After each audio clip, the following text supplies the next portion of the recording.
नमस्कार आज के आमी इक्विजिटाम हाइमेल এই হোমিওপ্যাথিক মেডিসিনটি সম্পর্কে আলোচনা করব।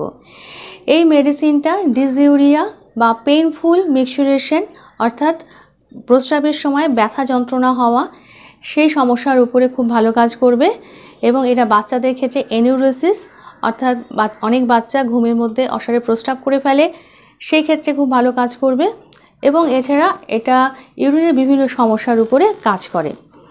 এই মেডিসিনটা মাদার টিংচার 630 এই পোটেন্সিতে ব্যবহার করা যায় এবং কোন কোন লক্ষণ থাকলে আমরা এই মেডিসিনটা ব্যবহার করতে পারবো সেই সম্পর্কে আমার আজকে বিস্তারিত আলোচনা থাকবে। তার আগে এখনও যারা চ্যানেলটি সাবস্ক্রাইব করেননি তারা অবশ্যই চ্যানেলটি সাবস্ক্রাইব করুন এবং সঙ্গে থাকুন। ইক্যুজিটাম হাইমেল এটা একটা প্ল্যান্ট কিংডমের রেমেডি এবং যখন দেখা যায় যে ব্লাডারে ব্যথা হওয়া এই লক্ষণটি থাকে এবং সবসময় sensation of fullness in bladder এই লক্ষণটি থাকবে অর্থাৎ সবসময় যেন মনে হবে যেন ব্লাডারটা মূত্র দ্বারা পূর্ণ এবং এর ফলে বারে বারে ইউরিনের একটা আর্জ থাকবে, বারে বারে ইউরিনের বেগ থাকবে এবং বারে বারে ইউরিন হওয়া সত্ত্বেও সবসময় ব্লাডারের এই সেন্সেশন অফ ফুলনেস এটা সবসময়ই থাকবে এবং দেখা যাবে যে ডিউরিং মিক্সচারেশন পেইন ইন ইউরেথ্রা এটা থাকবে অর্থাৎ প্রস্রাবের সময় ইউরেথ্রাতে ব্যথা বা মূত্রনালীতে ব্যথা এই লক্ষণটি থাকবে এবং সেই সঙ্গে ব্লাডারে ব্যথা এবং যন্ত্রণা এই লক্ষণটিও থাকবে।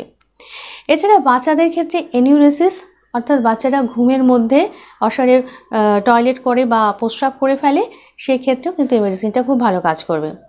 এছাড়া এই মেডিসিনটা বয়স্ক মহিলাদের যখন ব্লাডার কন্ট্রোল যখন কমে যায় অর্থাৎ মূত্র ঠিকমতো ধরে রাখতে পারে না সেই ক্ষেত্রেও কিন্তু এই মেডিসিনটা খুব ভালো কাজ করবে। এছাড়া এটা মহিলাদের ক্ষেত্রে during pregnancy and after delivery যখন দেখা যায় যে ইউরিনের সময় বা প্রস্রাবের সময় ব্যথা এই লক্ষণটি থাকবে এবং মূত্র রোধ অর্থাৎ রিটেনশন অফ ইউরিন এটা হতে দেখা যাবে সেই ক্ষেত্রেও কিন্তু এই মেডিসিনটা ভালো কাজ করবে। এছাড়া সেই সঙ্গে রাইট কিডনি এবং রাইট লাম্বার রিজিয়ন অর্থাৎ ডান দিকের কিডনি এবং কোমরের ডান দিকে ব্যথা এই লক্ষণটিও থাকবে।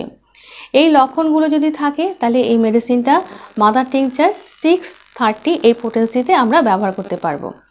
মাদার টিংচার হিসেবে ব্যবহার করলে এই মেডিসিনটা 10 ফোঁটা করে দিনে 2 বার এটা ব্যবহার করা যাবে এবং কিছুদিন এটা খাওয়া যাবে অথবা এই ধরনের যদি সমস্যা থাকে তাহলে চিকিৎসার প্রয়োজনে আমার হোয়াটসঅ্যাপ নাম্বারেও আপনারা সমস্যা জানিয়ে চিকিৎসা নিতে পারেন।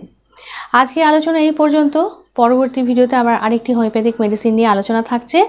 সবাই ভালো থাকুন, সুস্থ থাকুন এবং চ্যানেলটি সাবস্ক্রাইব করে সবাই চ্যানেলের সঙ্গে যুক্ত থাকুন। নমস্কার।